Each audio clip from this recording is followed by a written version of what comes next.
we not talk, but thank God say Mayegun don't come. So my people make you loud, oh yo yo.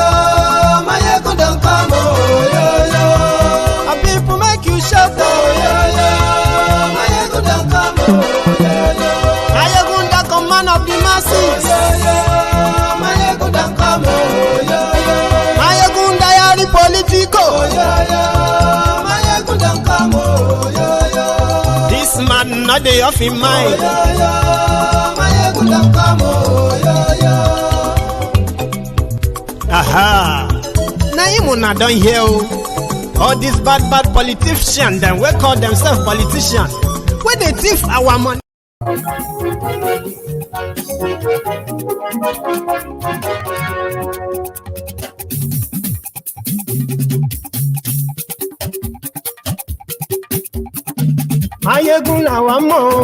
Hello there.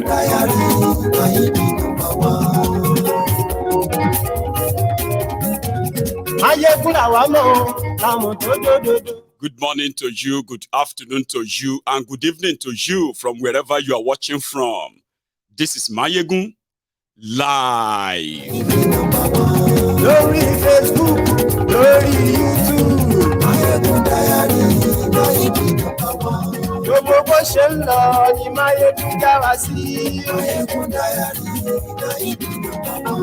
àṣírí ọ̀jẹ̀lú kì í kó níbẹ̀ o. Mayegun Diary, bó bá ṣe àní Mayegun máa wí. This evening, I am going to take you through a journey to let you understand why Nigeria Judiciary is the one on trial.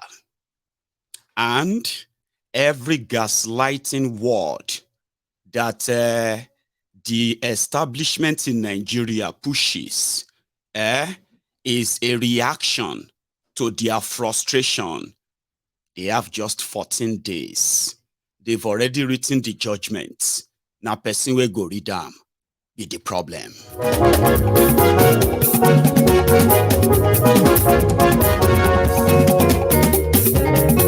Àní ẹ̀sùn ràkì. Mayegun ti dé. Ó ti dé. Mayegun ti dé. Ọ̀jẹ̀lú ẹ̀sùn ràkì. Mayegun ti dé. The corrupt judiciary in Nigeria has finally come home to roost. And sincerely speaking, they have been handed the rope to hang themselves and possibly the entire charade.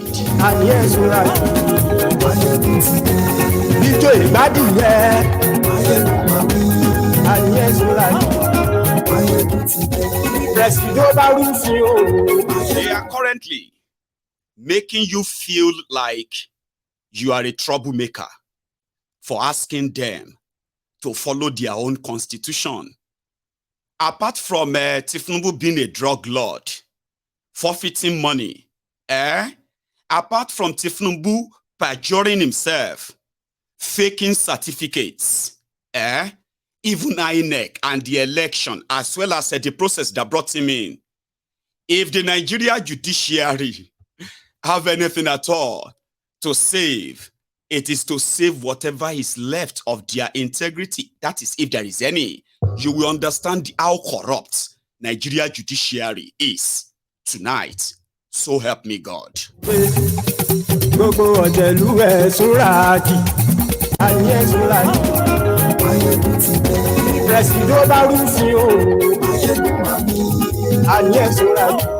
You should share the broadcast.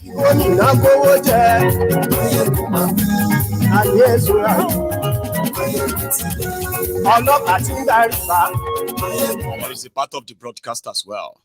Something like a sweet sour news. It happened in Zamfara. Terrorists kidnapped wives of the farmers or the people there. They kidnapped their people. And guess what the locals did? They regrouped and they went after the terrorists and kidnapped their own wives in return instead of paying ransom. Tonight.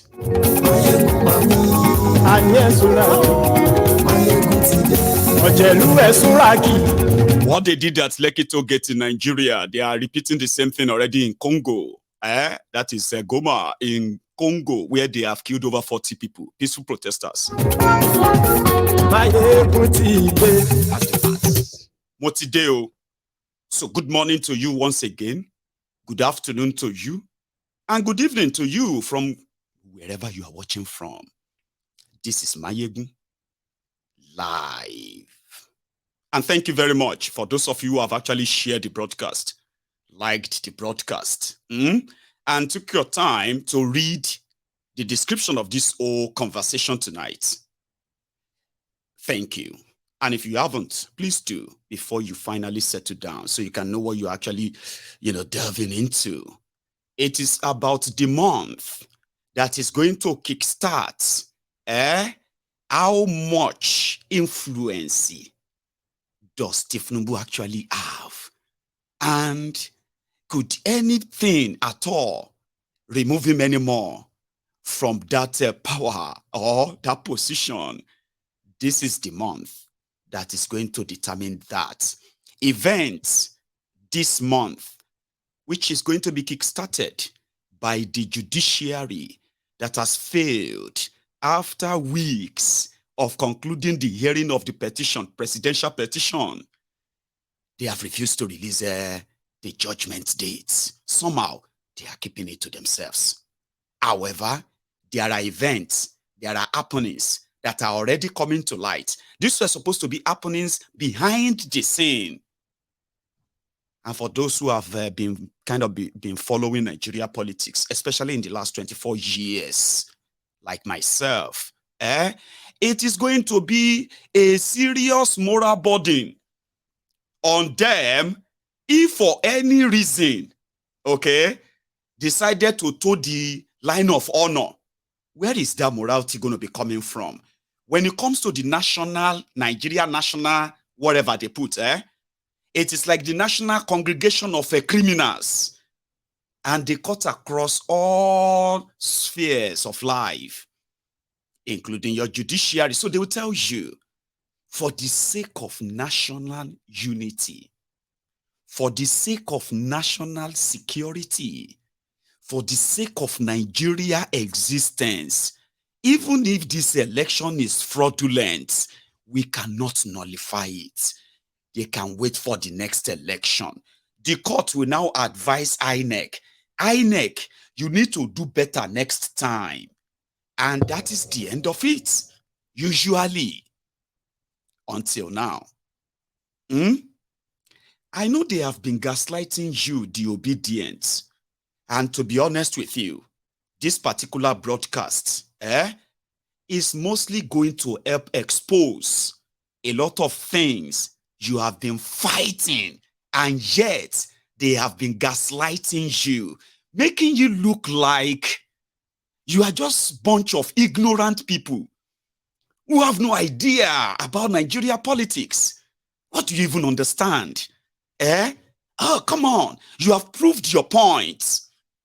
Let everything go. There's nothing you can do because you have no idea of Nigeria politics. But tonight, this broadcast is going to help your own persistence on telling the world that you are not asking for anything, just them following their own rules. That's all. If you set rules and say this is the rule of the game, be fair and just to every participant. And wherever there is an infraction, there must be a fair system that will help everybody out. And whenever they want to begin the abracadabra, that is unacceptable to you, even though you are not expected to be this agitative. Like I said, for the first time, the entire establishment in Nigeria, they are yet to figure you out. Why? The judiciary in Nigeria, whenever election is popping up, it's like a cash out time for the Nigeria judicial system, the lawyers, the judges, and judgments are purchased on the counter by the highest bidder. And most of the time, the criminals who rig elections, the first 1 year of them being in that office is to mop up as much money as possible to bribe the judges, to help them legitimize the crime they have committed, electoral crime. Do you know that electoral crime is the same, if not worse, than the military coup? It's the same as the military coup, if not worse, right?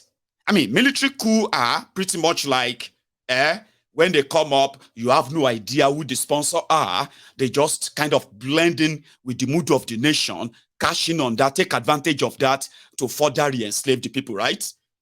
But these particular criminals, they put a system in a place, they call it democracy, electoral democracy, which means everyone would have to participate fairly and let the majority have the day.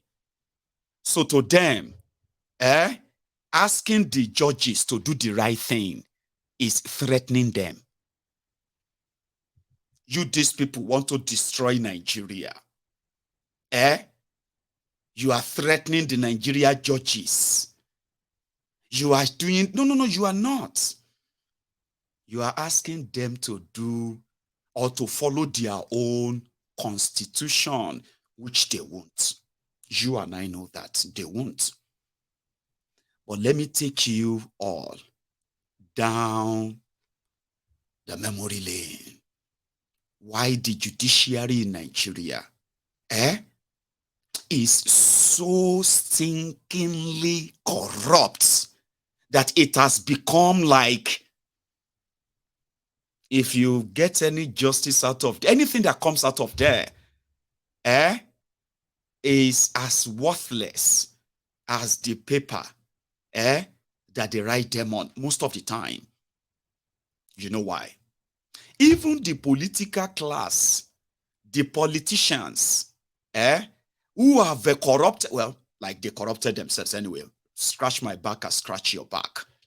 The politicians have become so above the law that when the court gives judgment in Nigeria, they decide if to obey it or not, and nothing would happen. That is how ordinary the Nigeria judiciary has become. Back in the days, when you see the justices of courts in Nigeria, you don't just see them.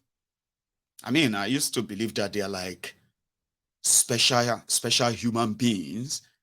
They are like, they have this power that makes them sort of invincible, like they are not humans. Like they might be humans, but they're like extra humans. But these days, politicians are the ones sponsoring the medical treatment of judges, buying them houses abroad, giving their children jobs, right? And at the same time, there are also those who are currently funding the lifestyle some of them are living, marrying their daughters off and their sons off, publicly, you know what I mean, like clicking glasses of wine with politicians who are criminals. And the only last hope of the common man, they say, the courts, there you have it, gone. To let you understand how this works better. You remember one time when the husband of this woman happened to be the president of Court of Appeal in Nigeria. Now that position and the power to choose who are going to be judges in Nigeria high courts, okay, including appeal courts too. So she had that power, but guess how much she used that same constitution of Nigeria?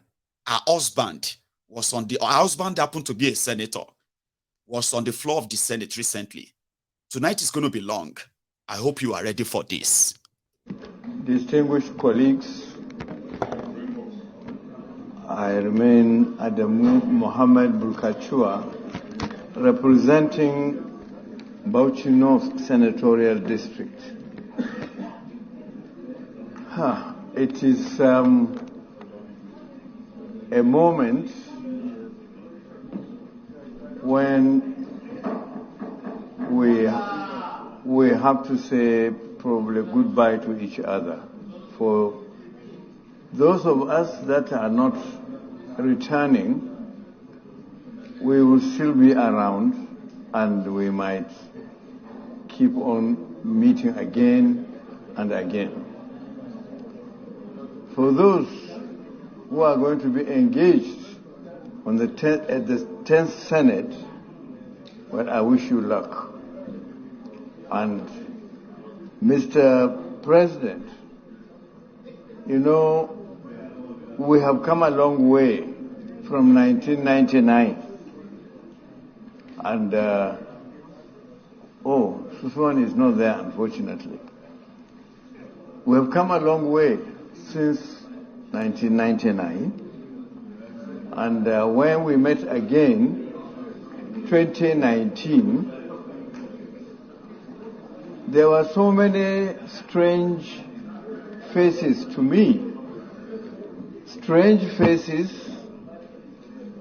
that are not really or too strange, because many of us here, we have met informally and we had some confidential dealings of one sort or the other between us, and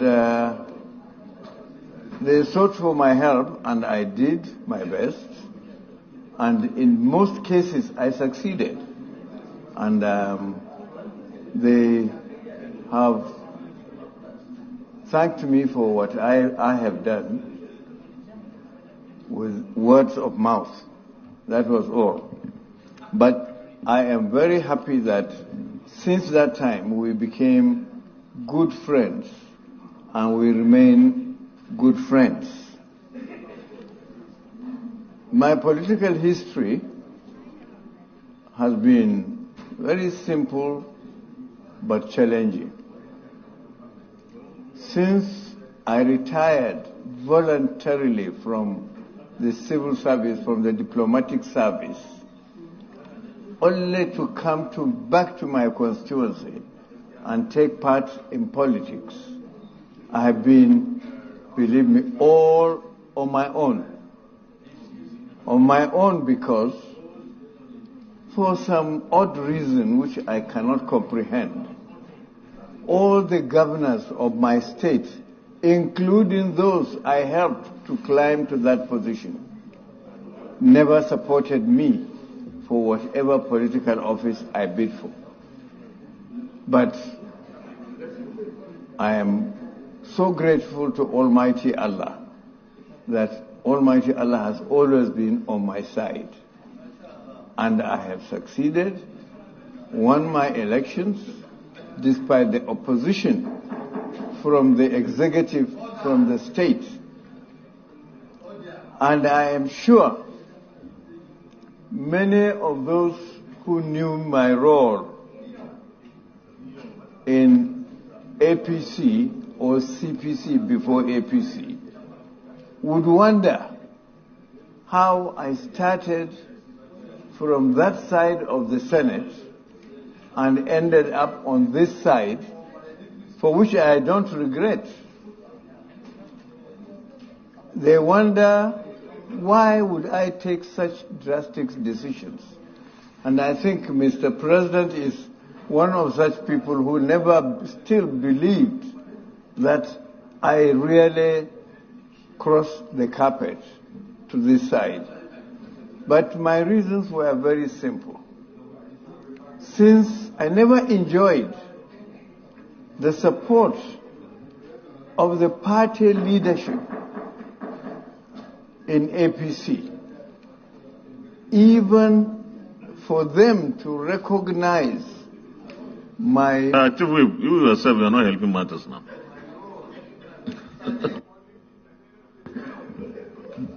They never recognized my role as stakeholder and mover and shaker of APC, a founding member, and they thought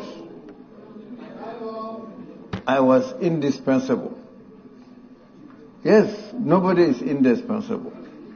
But I made it clear to the leadership of the APC that if you don't recognize the value of any political actor, you would soon come to realize his nuisance value. And I tried to prove that to APC. That's why, first of all, I moved to this side. Second, and I promised the leadership of APC that I will mess APC up in Bauchi State. And I'm proud to say I have done that. I've succeeded. You can round up.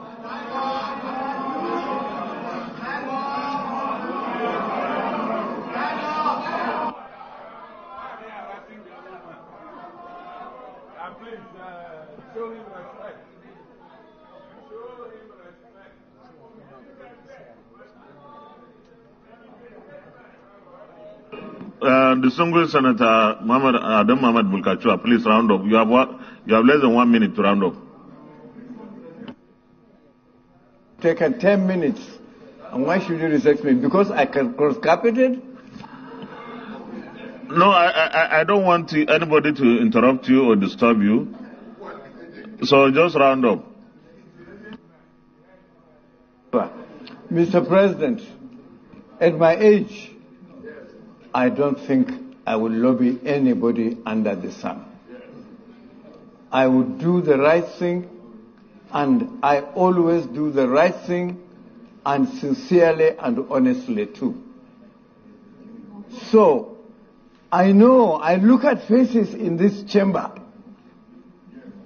whom have come to me and sought for my help when my wife was the president of the Court of Appeal.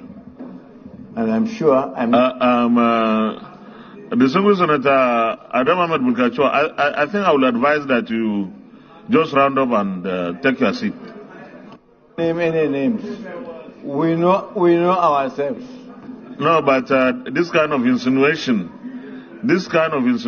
will mean that there was favor, there was this, and the rest of it. I don't think it's a good idea. Well, Mr. Chairman, I must say that, okay, to round up, since that's what you want me to do, I will do that. And I must thank particularly my wife, whose freedom and independence I encroached upon while she was in office. And she has been very tolerant and accepted my encroachment and extended her help to my colleagues. Distinguished, please, I don't think this is a good idea, go in this direction. It's not a good idea. It's not a good idea, please. She's not. That is the wife, Bulkachua.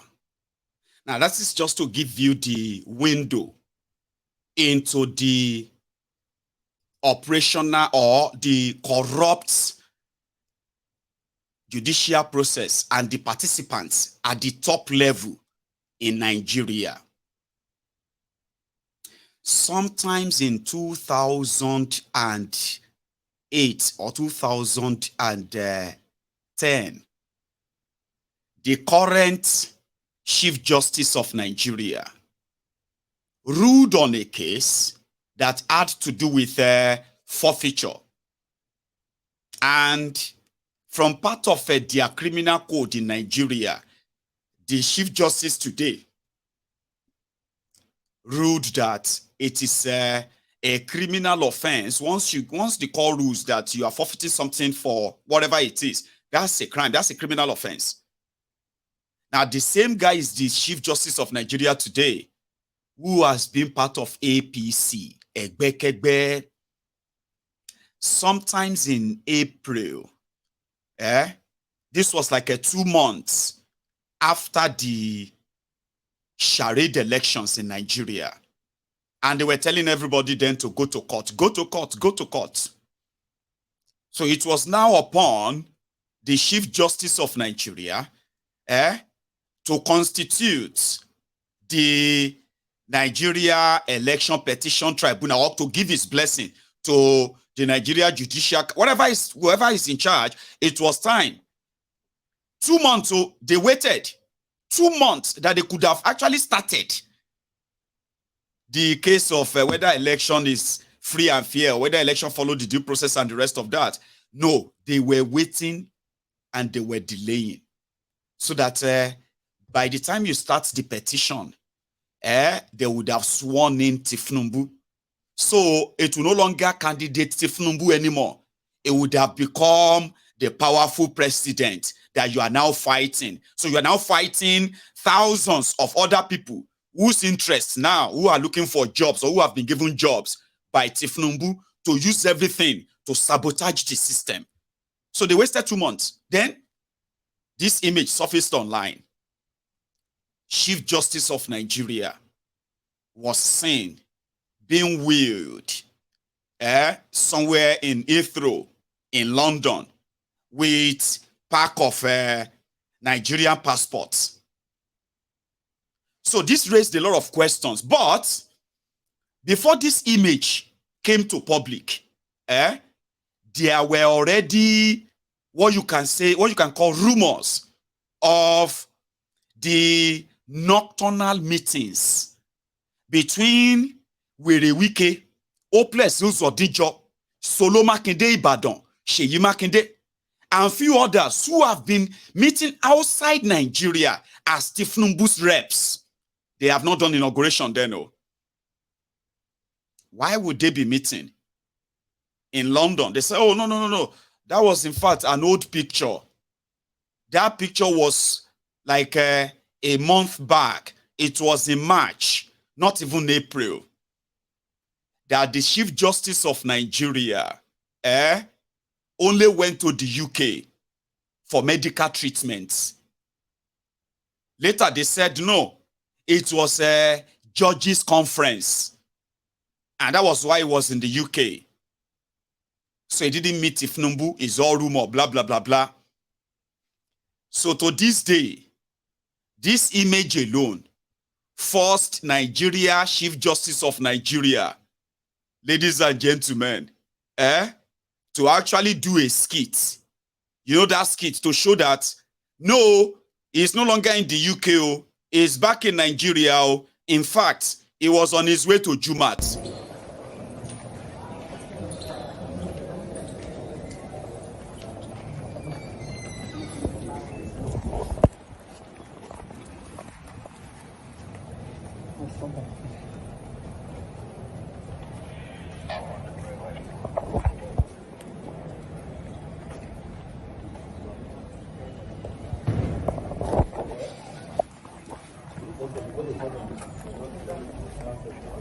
Sorry, my feet.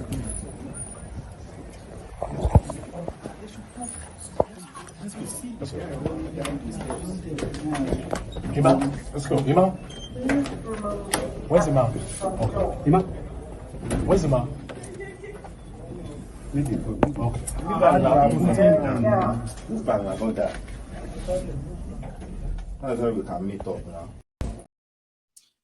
Just to convince us that it was rumor. No, he's back in Nigeria. All of this coming from APC, Egbekegbe. You know, when you ask questions, especially with this level of civilian coup, you can call it, that happened. We are not blind. We are not stupid. We saw everything that happened. So APC, Egbekegbe forced Nigeria Chief Justice of Nigeria, Nigeria's Chief Justice, to start doing skits to convince people about something that popped up, to cover it up. They didn't stop there. They afterward issued threats against Nigerians, asking them to remember how important this is, especially in this day and time of what Nigeria has become. Right? So they issue threats that anybody that tried to, why are you people trying to ridicule the judiciary? Why are you trying to mock the judiciary? What is wrong with all of you? Why are you all like this? Because of Obi gaslighting you. I know that it didn't work. They've been doing that, gaslighting you, blaming you for asking questions, Abi. But you guess what? Your intuition, right? Your instincts that are telling you that something is cooking, they are 100% right and correct. Because you see, behind the scene, the likes of all these criminal justices that you see, as the politicians are replacing themselves with their children, sending them in and rigging them in here and there, for the judiciary to legitimize all those riggings as well, they are getting something back in return. Their own children are being promoted as judges right now. And in another 5-10 years, the children of these criminal judges, they will be justices too. And the children of the criminal politicians, they will be governors, president, and the rest of that too. And guess how the work will continue? Generation after generation will continue to live in that servitude in a rigged system. So now that they are being called out, they said, a lot of you don't believe in Nigeria judiciary and you are blackmailing them. You are threatening them. You are blah, blah, blah, blah. They are gaslighting you for telling them to do the right thing. Okay. Here is what, one of the leaders of the Obedient Party, Tommy, had to say when he met with Jimmy Dizu, Jimmy Dizu, on this Nigeria Info. I'll kind of take you there too. We have started. Have you shared this broadcast, by the way? Have you liked it? Pay your own offering, like the broadcast. Have you? Good job. Let's go to this Nigerian studio. Are you optimistic? Do you have any shaking anywhere? There's a heavy burden of history on everybody. I feel sorry for the judges, but if they don't, they are toast. Yeah, I don't want to ask if they don't what. So I'll just if they don't do justice, they are toast. Oh yeah, Nigeria itself is toast. Yeah, they will do that. But remember that they say one man's hero is another man's freedom fighter. For sure, yeah. Villain rather. I mean that I don't like. Okay, but okay, let's wait till then. Yeah. But in the meantime, I'd like you to do a critique. Luckily, you're not here as Labour Party member, really. You're here as Patu Tommy, who has been so concerned about governance. And, we've had how many months of your friend now? As you said, the president is your friend. Can you give us a 5-minute analysis of what's going on and what your views are on that? I think it's he's severely challenged because he has a legitimacy crisis. You can't. You think that's what it is? Oh yes, you can't go back without legitimacy. You can't. So so if he wins the case, you think he'll govern better? It depends on whether. Look at the concept of legitimacy and how legitimacy crystallizes. I went out of my way to discuss it in a press briefing a few weeks ago. One of the best conversations around legitimacy is offered by an American a political sociologist called Simon Martin Lipset in the book The First New Nation, and he engages that subject. Okay, the ballot will give you legitimacy. Okay. If you win it and people perceive that you win the ballot. But then you earn legitimacy every day. Every day that you act in the interest. You earn or lose, actually. Earn or lose legitimacy. Yes. Every day. And so what then happens is that Nigerian politics has failed significantly because Nigerian politicians don't understand the meaning of legitimacy and service to the people. They, in thinking that politics is about grab, run, and run with it. Why am I hearing this for the second time? Oh my God. They forget that politics is about get and serve the people. Nigeria should not be where it is in the world today, but because politicians who don't understand the meaning of politics. Nigeria is the poverty capital of the world. I'm just sharing with you before we came on air, the first chapter of the new book I'm writing. Okay. And that's the emphasis. The central issue of my adult intellectual life has been on poverty, inequality, and why man is where man is. Yes. And in pursuit of that, I have gone through countries. In those days, I just hear that, this country has made progress with pension reform. I just pack my bag and head to that country and spend a few weeks there. Just wandering around the world, trying to understand, why did these people get it right? Why did Nigeria fail? Where these people got it right? This is what I've done for literally 40 years. And I can tell you that Nigerian politicians are the reason Nigeria is crippled. Because they don't get it. They don't understand service, legitimacy. And because they don't understand that, they think that politics is about going to be a big man and to have motorcades following you and to make a little money. Luxurious cars and so on. It's nonsense. That's not what it's about. And look at the Asian countries that have turned things around. Look at how things changed. Look at how leadership affected culture. Legitimacy. Now let's break that down for the sake of those who are probably not too much in the know of how Nigeria arrived there. Before you lose any loose talk or free talk based on what they have turned most Nigerians to, ignorance, like ignorant mofos, because that's what I see it as. People that will argue ignorantly, and then they will end it with, even if you are right, this is Nigeria. We all know that that's what will happen here. So they are much like would defend that wrong thing that they know is wrong because they are programmed to think that way. Here is a few things I have observed, which kind of played out in all of this too. Have you ever asked yourselves the following questions? I mean, if you are not, even if you are now one of disobedient or you are not, okay, it doesn't matter now, okay? Like in sincerity, have you asked yourselves the following questions, like personally, like 1,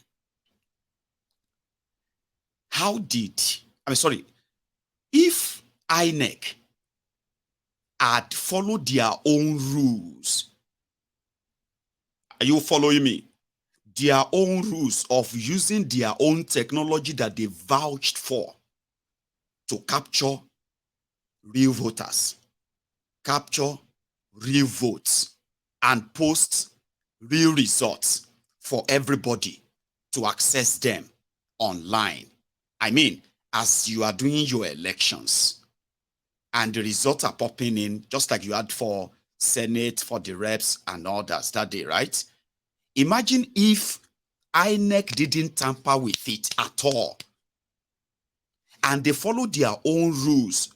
What are their rules? The rules that once you get your voter's card, they use that what's it called again? That machine to scan your face, scan your card, Abi, post results. And if there's any problem doing all of that, they will put them in situation reports sheets. And if anybody disrupts any election anywhere, the result of that unit will not be announced. Also, according to your rules, your election rules, is that what you had on the election day is called first balloting, which means if you are the clear winner who have won in 2/3 of the entire 36 states of Nigeria and FCT Abuja, that is a clear win. Okay, majority of votes, 2/3 of the states and FCT. That's a clear win. The INEC would then have to review the entire election. How? By reviewing areas where there were election problems and results were not, they couldn't announce results. So when they weigh all this to the final result and the final election, and they feel like, no, we can still go ahead and announce the winner, that's a clear win. Their own electoral rule also said if they can't meet the winner at the first ballots, they would then have to go to what they call the second balloting, which is the runoff. The runoff is that those who match and get closer to those requirements to be declared winner, they will go to the runoff. These are simple rules, see, written by the same criminals in Nigeria. Laws they passed, they were simple. It would have prevented all of this thing. Have you ever thought about that? Like, if you are not using that, your criminal mind, your usual typical Nigeria criminal mind, your illogical, mad, crazy mind that always will prefer abnormalities to normal. I'm talking about doing things rightly, like just do the right thing. Okay? If they rig in this place, don't announce the result. The report says they destroy election paper here. They beat up people here. Cancel the election result and redo it. Abi, that's what your law says. So imagine if they had followed that. Would you be here today? That's number one. Number two, even if you are not admitting it, that you are all disappointed with the performance of Peter Obi, Ahmed Didati, and their Labour Party, and the Obedient, and the rest of them, that happened like a tsunami that swept through Nigeria. Even if you are denying that, that ever happened, as some of you will tell yourself today, Obi will never be president. This one will never be this or that, because you support the criminality that finally help you to come back to life after the shock of what happened on the 25th of February. If you want to tell yourself the truth, right? Now let's break that down too. You have PDP, you have APC, the two slave camps that a lot of you have assigned your destiny to for decades, no doubt. Okay? And for months, you were telling disobedience that they were just noisemakers, social media, this or that, while your criminal leaders, APC, PDP, they were mopping up billions and billions of naira on how to stop them and rig them. Now, they demystified everything politics, traditional politics in Nigeria. They demystified everything.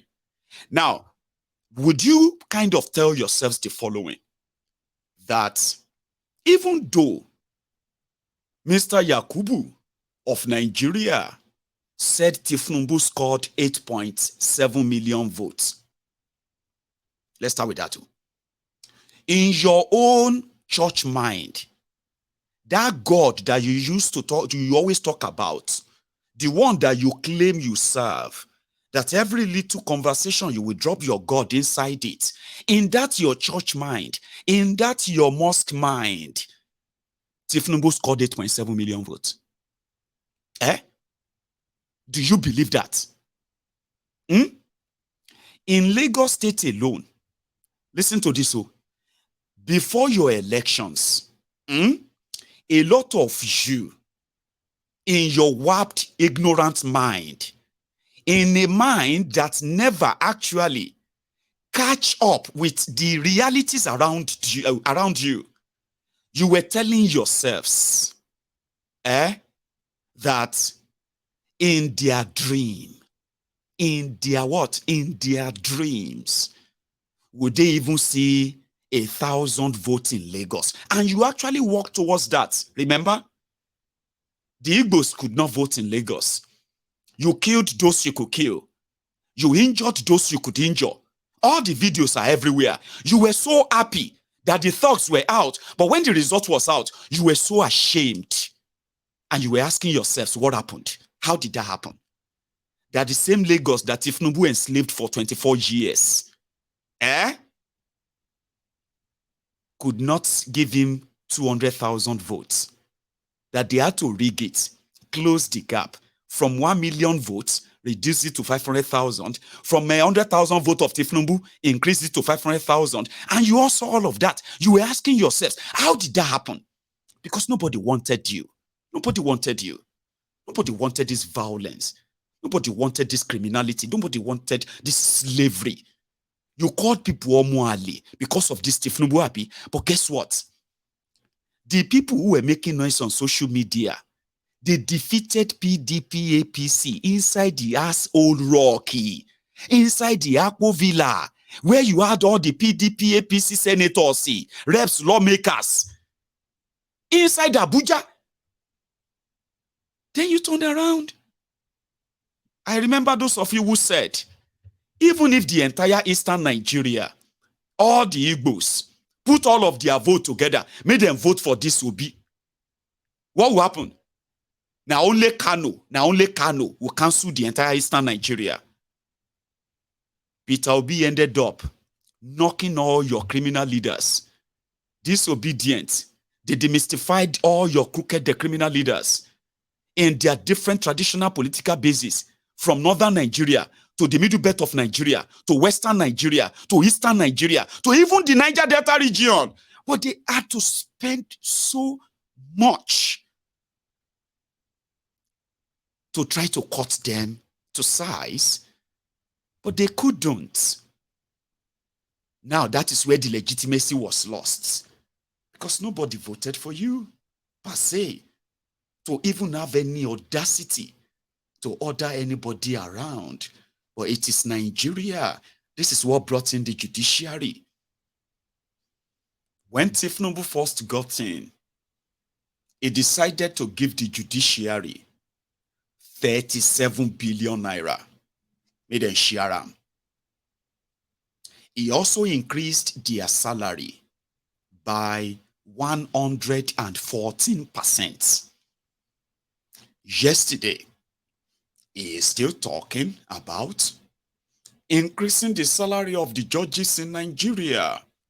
And for those who know better, that is the purpose and the reason why Wike is given an appointment as a minister. If Tinubu was to do what he wanted, he would discard him like he discarded El Rufaya of Kaduna. So the judiciary is now under the pressure of Tinubu. They are reminding them, forget all these things everybody is saying. If you remove me, it will lead to anarchy in Nigeria. That's what Tinubu said. Remember? He threatened them.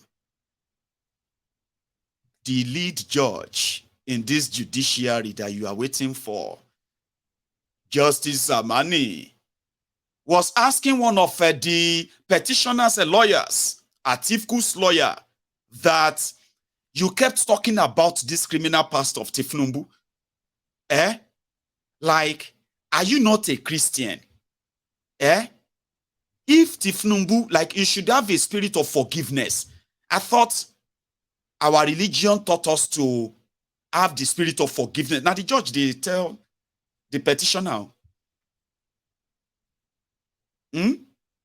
at a point, Tinubu's lawyer, Fagbemi, who is now the Minister of Justice of Nigeria, Fagbemi was asking one of the witnesses, one of those petitioners and witnesses, he was asking him that if Tinubu was your brother, if Tinubu was your brother, would you be happy as people are harassing him, as you are harassing him right now? And that one responded that, well, I have no drug dealing criminal past and I didn't forfeit 460,000 US dollars for heroin trafficking. So I wouldn't understand. And you can't call it harassment. That is the system. So somebody knows them better too. But before we go to that, this evangelist Rapu, this lady has something to say about the judiciary. Again. I grew up in a Nigeria where people encourage their children to have friends, not based on what they owned, but to associate with those whose values were yours, whether rich or poor. I grew up in a Nigeria where the secondary school we attended had children of farmers and children of judges. And there was no difference. You had to listen to the Reverend Mother or you took your child home. I grew up in a Nigeria where the judges never came out to attend social functions. And one day I asked one of my uncles, I said, Uncle, why don't you come out to parties? You're always in your library. He said, we are sacred cows and not supposed to meet the litigants in public functions. They'll roll in the grave now. I lived in a Nigeria where when a judge stepped into a place, you stepped out. Or he stepped out. He wasn't allowed. They didn't. They say we only go to the houses of our brother judges. And so do our wives. So they were an exclusive community of noble and dignified men. I grew up in a Nigeria where mothers had parties that were just in sitting rooms, whether rich or poor. And they rolled ching-ching in the kitchen, fried it, and when they had the evening gatherings, everybody brought a dish, even though they could afford to feed everyone. And it was nice to put the spread on the table and everybody shared. I grew up in a Nigeria where... Gone old days. Lucky you, all of you now, we're doing our 50s right now, 50s, 60s, 70s. There are so many of such, nostalgic moments, memories of things that you see today that will actually kind of, bewildered you. Like, oh my God, things they've normalized now. The Chief Justice of Nigeria was quoted in one public gathering that he was so happy that his own state governor was one of the G5 members, that it would have been a big disappointment for him if his own state governor is not one of the G5. And who are the G5? G5 were these criminals, rebels from PDP, led by Werewike, who, after using the River State money to bribe the people he thought would work for him to make him the presidential candidate of PDP in 2023, starting with Sokoto. Sokoto State would have been declared bankrupt, like, as far back as 2018. Because when the Wike wanted to be president, he started funneling River State money to subsidize Sokoto State under his best friend then, Tambua. And when they realized that Atiku was just going to come in and eat the dinner prepared for Werewike lost it. And they formed a group called the G5, who were actually working for Tinubu. Yeah, they were working for Tinubu. I've said that a long time ago, but a lot of you were like, no, Mayegu is impossible. Mayegu, I know Wike. All of you said that in that time. You didn't come back and say, Mayegu, I'm so sorry that I remember when you said it, I told you, no, you got it wrong. This was way back in August, September, October 2022. Now, the Chief Justice of Nigeria is also working very much to ensure that whatever evidence you believe you are presenting at the tribunal they will all be discarded at the Supreme Court. Because that's where the whole thing is still going, yeah? Right. If you think I'm lying. For those of you who are older generation who saw judges as sacred people, people will be like Pope, people will be like Chief Imam. People will be saying, they see anyhow. This is the Chief Justice of Nigeria during the elections in Nigeria. This was before elections. So this was before the election, yeah. During the campaign, so Chief Justice of Nigeria. I understand we continue to commission projects till his last day in office. There are projects wide open all over the place. And that's why we should not be scared to have this men of integrity group. And I'm happy that my home governor is one, because he will try to imitate his friend and in-law, because we came here to marry for my governor, So His Excellency Governor Wike will always threaten that he will call back his sister if my governor fails to play ball. And that's why if you see him following His Excellency, my governor is afraid, of his wife being recalled. So please, I saw Governor Wike almost mad with people. We have kept people waiting for too long. I shall not keep you waiting further. You are invited for dinner, and it's almost getting late for dinner. Please enjoy your dinner, a sumptuous one, and God bless you. We'll see you tomorrow. I understand. That is the Chief Justice of Nigeria. And of course, when they are doing marriage for their children and all of that, okay, you will see all of the governors, you see all of the politicians, they are there. They are bringing gifts. They are giving their children appointments. They are letting them to say love by approving their children who never really practices law. But since they just left law school, they put them straight on the queue to be judges and approved by the Judicial Council of Nigeria. Chidi Odikalu, have more to tell us about the rotten Nigeria judiciary.